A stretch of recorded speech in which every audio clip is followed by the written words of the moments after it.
Most of us that have started our own businesses often struggle with relinquishing control of tasks and responsibilities to other team members. So what is delegation and how can we do it effectively? This video addresses these questions. Running a fledgling business can sometimes be compared to giving birth to a child and rearing it through its early years.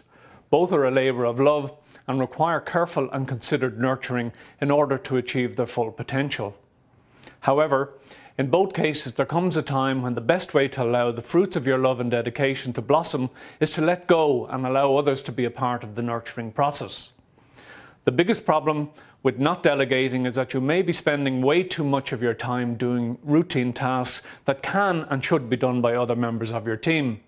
Letting go can be difficult, but your failure to do so may be putting a stranglehold on your business.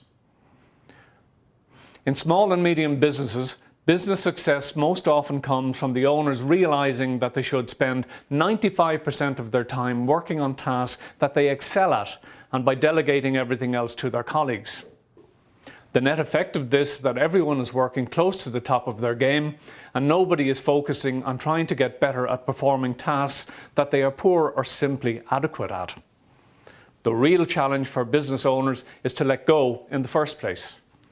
Many tend to hoard responsibilities based on the false belief that nobody else can carry out the required tasks as well as they can.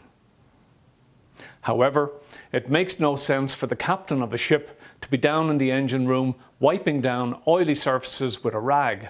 Rather, he should be up on the bridge making key decisions that keep the ship safe and pointed in the right direction. Let the engineer take care of the engines. If a subordinate cannot carry out a task to your personal very high standards, this does not really matter, so long as they achieve close to the same results by doing it their own way. This is where delegation begins. It's about acceptance that others can do many of the things you are doing right now. In fact, if truth be known, many may do it better than you are doing it. Remember that delegating tasks and responsibilities must be accompanied by the authority to execute. Don't delegate and then micromanage your colleagues to make sure that they execute tasks in exactly the same way you would execute them. Instead, delegate and trust. Letting go is the catalyst that will allow your business to grow and achieve excellence.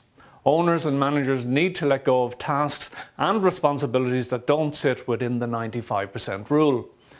This does not mean that a headline check should not be carried out from time to time to ensure that delegated responsibilities are carried out adequately. Good management is all about keeping your finger on the pulse at a headline level and avoiding the temptation to get involved at a micro level. So, are there risks involved in delegation?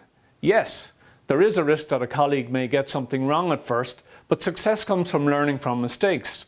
There is also a risk and distinct possibility that a colleague will take a totally different approach to a task than you would normally take yourself. This does not matter.